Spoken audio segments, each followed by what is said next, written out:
Yan, tapos after nun mga ka-business, hindi ko makakalimutan yung first day ko. Biglang nag-corrupt habang ine-edit ko. So parang nawala yung file. So ako kabadong-kabado kasi ine-edit ko na siya eh. Tapos malapit na ako matapos, biglang nag-corrupt. Nung nag-corrupt mga ka-business, talagang sobrang kabado ako. Hindi ko alam yung gagawin ko kasi first day ko at ayoko mapahiya. Nagulat ako mga ka-business kasi feeling ko talaga nung time na yun is parang pinaplastic nila ako.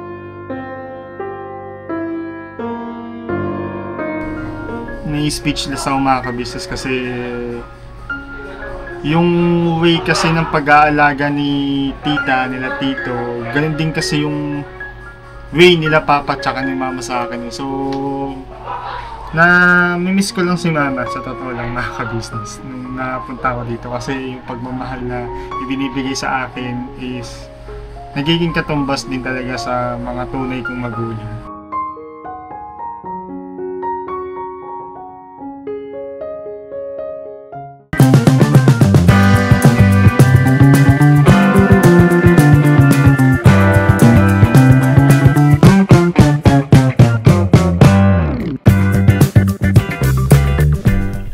Ayusin nga muna natin to.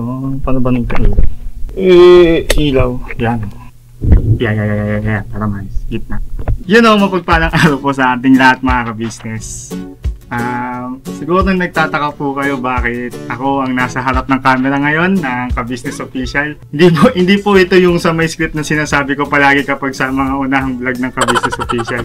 Yes po, ito po ay isang vlog.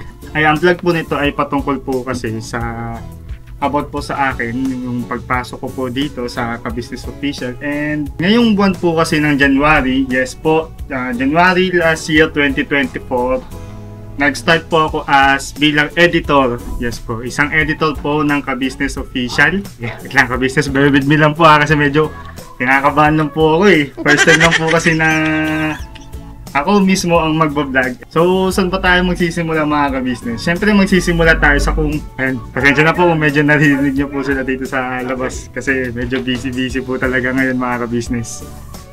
Magsisimula po tayo siyempre kay Boss Dave po. So, as we go back nga po mga ka-business. Si Boss Dave po talaga is...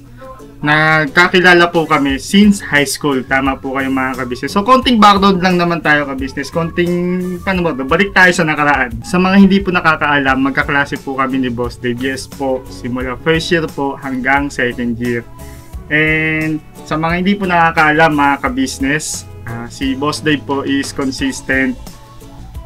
Paano po ba sasabihin to? Consistent po siya sa honor eh. So, either top 1, top 2, top 3. Doon na naglalaro talaga yung top C ni Boss Dave mga ka-business. As in, when it comes to pag-aaral, education, talagang tatok talaga si Boss Dave dyan. At hanga naman talaga ako sa kanya noon time yun. Simula first grading at hanggang fourth grading, talagang kung magsunog po talaga ng kilis si Boss Dave, makikita nyo po na laging nandun sa listahan ng kanyang pangalan. Hanggang sa nag-second year po kami pa rin po yung magkakaklase. Ang nangyari lang po kasi nun mga ka-business, third year po kami nun, nang nahiwalay po kaming lahat. Hindi lang naman po kami. As in, yung buong section po namin yun is kinalat po sa iba't ibang section. So parang yung buong school na yun, nagkaroon ng mandatory na shuffle ng mga estudyante. I don't know sa mga higher section namin. Pero ganun po kasi nangyari sa amin. After po nyon, siyempre ilang taon din kami hindi nagkakausap ni Boss Dave. And kami po kasi ni Boss Dave, mga ka-business, more on techie guy kami. Nasa technology industry kami ni Boss Dave. So siyempre more on about gadgets, computers. Ano bang mga nasa computer madalas mga ka-business? Siyempre papasok na rin po doon automatic yung about sa editing. Ayan, so when it comes about editing naman po mga ka-business, bibigyan ko lang din po kayo ng konting background about po sa akin. May konting kaalaman na rin naman po ako about sa pag-edit kasi minsan nagpe-freelance po ako kapag dating sa mga wedding, Yan, so meron naman po kahit papaano konting kaalaman sa pag-edit. Tapos dati rin po puro buy and sell ako, more on gadgets, technology po talaga as in mga ka-business. Cellphone and then computer. So may mga konting knowledge po tayo about dyan. Hanggang sa, ayun po sa Ate Bel, hello po mga ka-business. Sorry po. Lalagay ko po to. Ano yan, Tibers? Yung ano po, pinalabas ni Boss Ay. Okay, pinakaba. Tibers, ano lang ako dito, Tibers, ha? Opo, dito po. Lagi sa po muna. Ayan po sa Ate Beta po, may nilagay lang po sa kwarto ni Boss Day. Ayan, mabalik po tayo mga ka-business, ha. Paano nga po pala talaga ako nag-start dito sa ka-business official? Mga ka-business, kung di po ako magkakamali, linggo po yun. I don't know kung anong mismo exact na date nun, pero linggo po yun mga ka-business. And then, ako po kasi galing din po ako dun sa freelance ko. And then si Boss Dave nag-chat po sa aming GC. GC po naming mga magkakaibigan ha. And then yung GC po na yun, isa amin pong mga magkakaklase nung first year. Tapos, nag-chat po si Boss Dave doon kung baka pwedeng tulungan po siya maglinis ng kanyang computer. Ito nga pong ginagamit ko na pang edit ngayon mga ka-business. Tapos dun sa aming GC na yun, walang nag-reply. Pero maintindihan ko naman yung mga ka-business kasi wala naman din kasi talaga masyadong nakakaalam. Wala pong masyadong nakakaalam dun sa aming magkakaibigan na anything about computers, bukod sa amin lang po talaga ni Boss Dave. So syempre ako, nag-PM na po ako kay Boss Dave nun. Sabi ko kay Boss Dave, sige boy po kasi tawagan namin eh. Sige boy, tulungan kita boy, pahinga lang ako. Nag-PM po ako sa kanya directly. Tapos ayun na nga po, pumunta nga po ako dun dito sa ka-business house. And then, after po nun mga ka-business, ayan na, dun na nagsimula. So, pagdating ko po dito, ang una ko pong nakita is si Tita Dada. Shoutout po Tita Dada. Siya po talaga ang una ko nakita dito mga ka-business. Ayun nga po, naglinis kami ni Boss Dave ng computer niya. And then after that, syempre si Tita Dada, inaasikaso naman po kami nung bibigyan. Tinatanong po ako ni Tita Dada, ano daw yung gusto kong pagkain. Yun agad yung bungad sa akin. Ano po daw yung gusto kong pagkain. Syempre ako naiiya naman po talaga ako nung mga oras na yun. Pero ganun po talaga kapag dating dito sa ka-business family, talagang sobrang maasikaso sila pagdating po talaga sa mga bisita. So ayun, as time goes by, naglilinis kami ng computer ni Boss Dave. And then after that, inabot po kami ng gabi dun sa paglilinis eh. Tapos si Boss Dave, inaya ako magkape. Inaya ako mag-coffee dito po sa may malapit sa amin.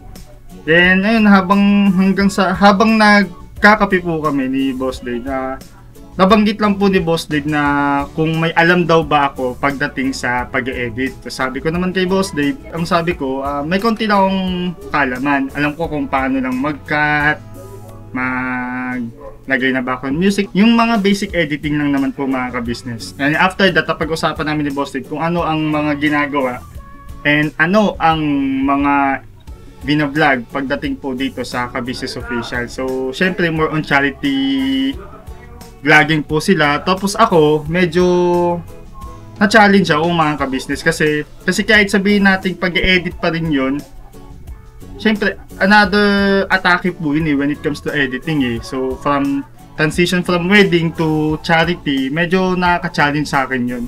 And after that, ginilab ko po yung opportunity na yun. Kasi nung time na yun, wala naman po akong ideya about po dun sa dati nilang editor na si Boss Buddy. Yan, Boss Bud, shoutout. Ayan, hindi po ako aware na wala na po pala silang editor that time. Then, after that, binigyan ako ng isang vlog nila dati nila Boss Dave. Hindi ko na maalala kung anong klaseng vlog yun. Pero I think, unboxing po ata yun mga ka-business. Unboxing po ata yun. Tapos, ayan, inedit ko po siya nung kinagabihan. Tapos, nung gabi lang din po na yun, nagawa ko naman din po kagad. Then, silin ko po kay Boss Dave.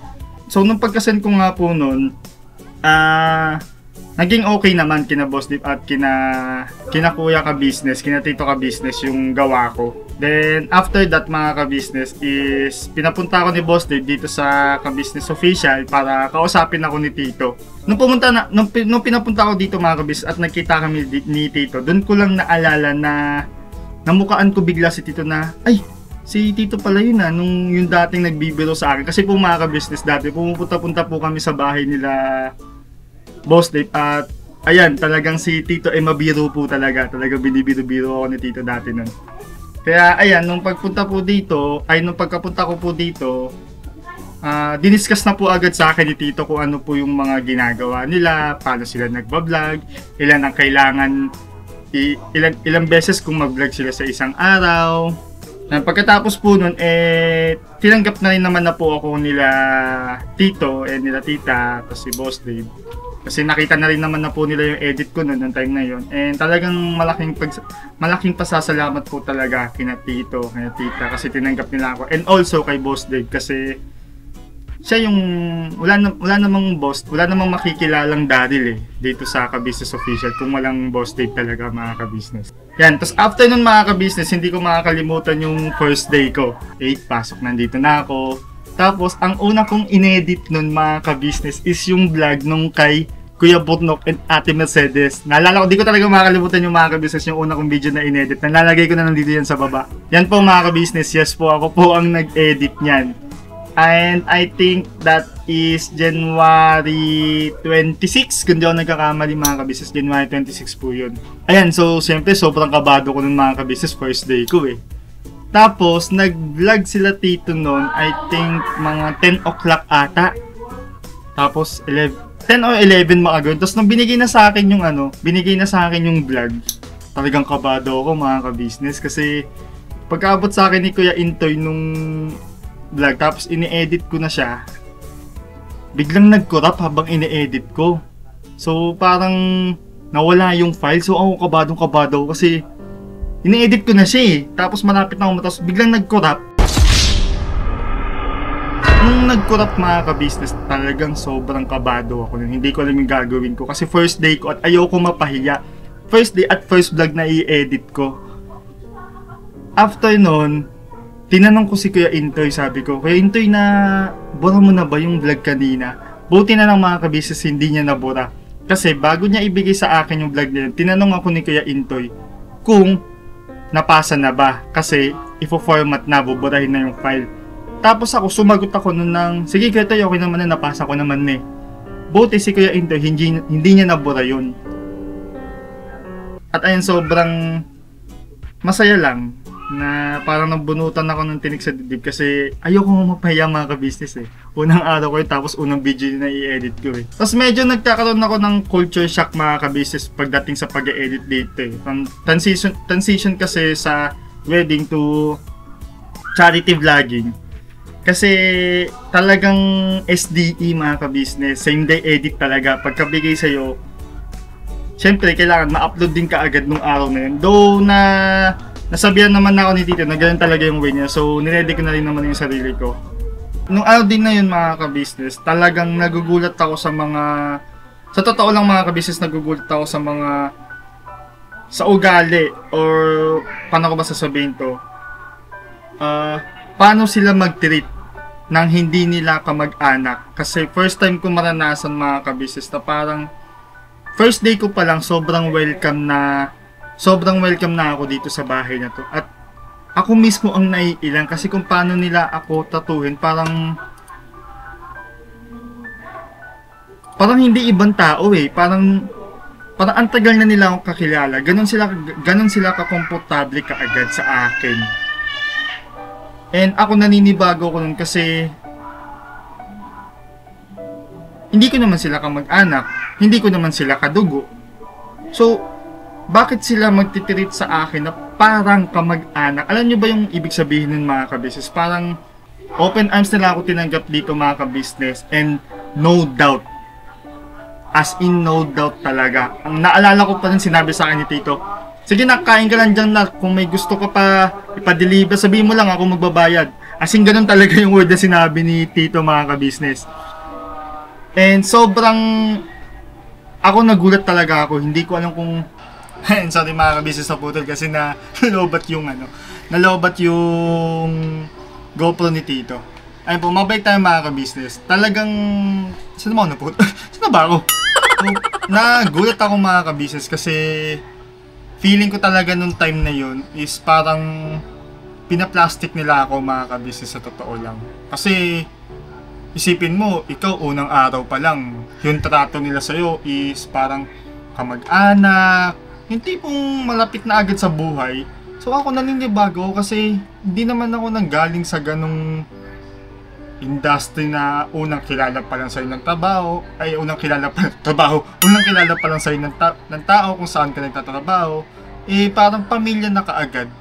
So ako magtataka ako, parang parang pinaplastic lang ako ng mga to Pero yun ang isa sa mga napatunayan ko mga ka-business.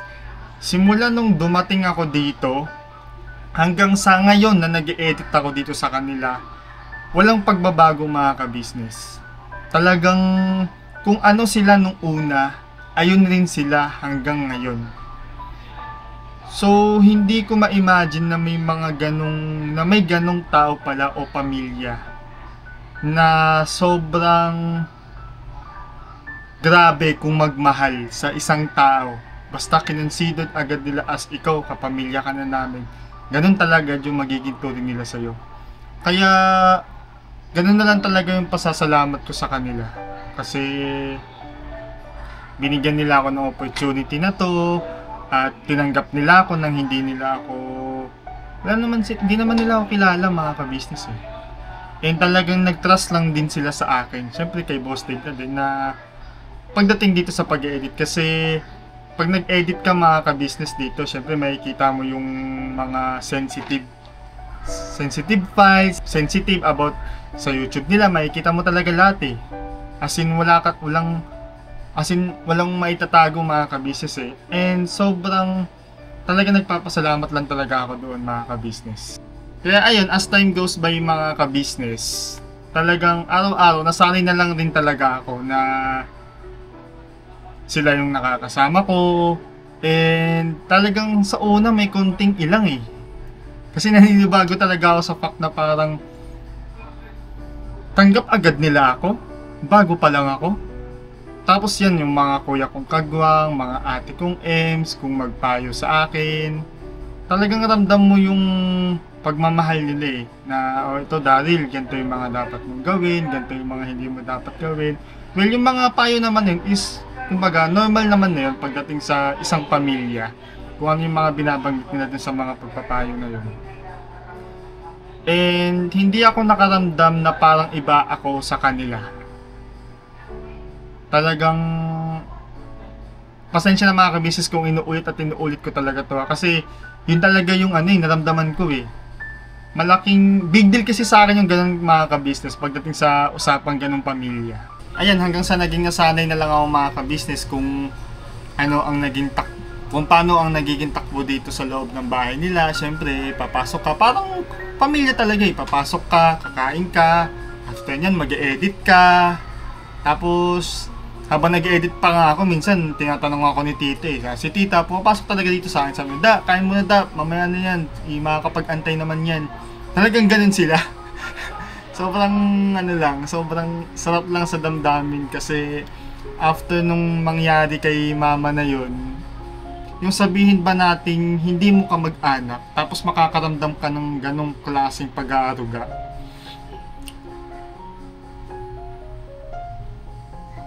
Speechless ako mga ka-business kasi yung way kasi ng pag-aalaga ni tita, nila tito, ganun din kasi yung way nila papa tsaka ni mama sa akin So, mimiss ko lang si mama sa totoo lang mga ka-business nung napunta ko dito kasi yung pagmamahal na ibinibigay sa akin is nagiging katumbas din talaga sa mga tunay kong magulang. Kaya, ayun po, ulitin ko, tito, tita, Boss Dave, Kuya Kay, kay Budang, maraming salamat sa pagtanggap nyo dito sa akin at pagbibigay ng buong tiwala na maging isang editor ng Ka-Business Official, Ka-Business Family, Papa Dins TV. Tatanawin ko talagang itong isang malaking utang na loob kasi nagbago ang takbo ng buhay ko, kung paano ako mag-isip, kung nagkaroon ng direksyon ng buhay ko sa madaling salita mga ka-business. Kasi dati, go with the flow lang ako. Kung may event, edi may event, meron akong trabaho. Pagdating kasi dito mga ka-business, parang nagkaroon na ako ng goal na ayan, sa mga susunod na araw, susunod na mga buwan, ganito na yung mangyayari. Unlike dati na, ewan ko, sa mga susunod na araw ba, may makakain kami ni Papa kasi hindi naman talaga sumasapat yung kinikita ko. Tapos sa pagtitinda ng turon, hindi naman talaga ganun kalaki. Nakaka-survive po mga ka-business. Pero nung dumating kasi ako dito, ang daming nagbago, sa totoo lang mga ka-business. Ang daming nagbago when it comes to financially, lalong-lalo na sa emotionally mga ka-business. Natawa na talaga ako kasi wala napakabibihira talaga ng may gantong klaseng pamilya. Can't imagine na may tatanggap sa akin na at ituturing ako na parang isang anak. So ayun po mga ka-business, pasensya na po kung medyo sabog-sabog ako magkwento, at maraming salamat po sa pagsama nyo dito sa akin. And ayan po, medyo kinakabahan ako kasi ako yung mag-outro Never say goodbye. Tomorrow is another day. Thank you po mga ka-business. Yo, this is Medyo. The title of this song is Kuya Ka Business. Mapagmahal sa kapwa at may takot sa Diyos. Aminadong galing sa hirap, kaya nagsikap ng lubos lahat ng hirap. Pagsubok, iyong pinagdaanan, kay tuluyang nagsikap, di ka pinanghinaan. Patuloy kang gumawa ng paraan, patuloy lang at di ka nag-alangan. Saksi kami lahat sa iyong mga kabutihan, saksi kami sa mga sinagot mong kahilingan. Maraming kababayan na ang iyong natulungan, at di lang basta tulong, binigyan pang kabuhayan. Naging sandigan ka ng mga taong mahihirap, mga taong pursigido sa buhay at nagsisikap. Ganyan ka busilak ang iyong puso, di ka nagpatinag at di ka basta sumuko. Saludo kami kuya sa hangarin mong mabuti at malinis. Proud na proud kami sa iyo Kuya Ka Business. Pinulukang my heart of gold, tinadhana ka kay marigold. Pagkat mayroon kayong heart of gold, mahal namin kayo. Yo, lubos po kaming nagagalak sa mabuti mong hinahangad. Lubos nagagalak pagkat maging mabuti mong hangarin. Sinundan ng iyong anak, magulang na mapagmahal maging sa amin. Di naging iba, naging anak mo ring ituring. Ramdam po namin ang iyong pagsinop at pagmamahal na tunay. Handa mo kami paglaban, handa magbuwis ng buhay. Yan ang katunayan, di ka nag-aalilangan. Di mo tinignan maging sariling kalagayan. Tunay na manalapitan, nais kong ipabatid. Tunay na kaibigan, kapamilya, kaputid. Ganyan kabusilak ang iyong puso, di ka nagpatinag at di ka basta sumuko. Saludo kami kuya sa hangarin mong mabuti at malinis. Proud na proud kami sa iyo Kuya Ka Business. Minahal kayo ng mga tao kahit sang panig nitong mundo. Pagkat mayroon kayong heart of gold, mahal namin kayo.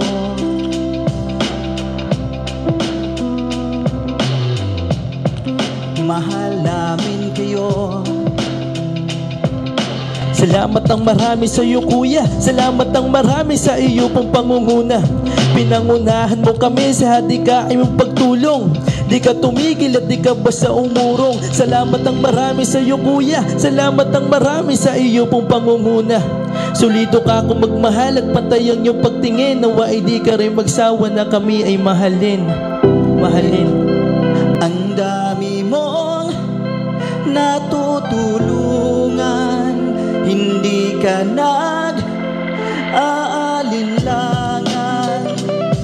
Pamilya at pangkabuhayan, pinuno ka may heart of gold. Mahal namin kayo. mahal namin kayo. Salamat ng marami sa iyo pong pangunguna. Pinangunahan mo kami sa dikain mong pagtulong. Di ka tumigil at di ka basta umurong. Salamat ng marami sa iyo kuya. Salamat ng marami sa iyo pong pangunguna. Solido ka kung magmahal at pantayan yung pagtingin. Nawa ay di ka rin magsawa na kami ay mahalin, mahalin.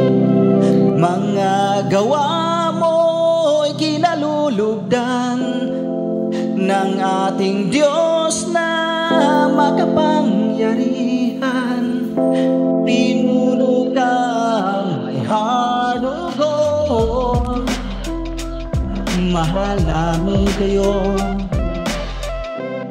Mahal namin kayo.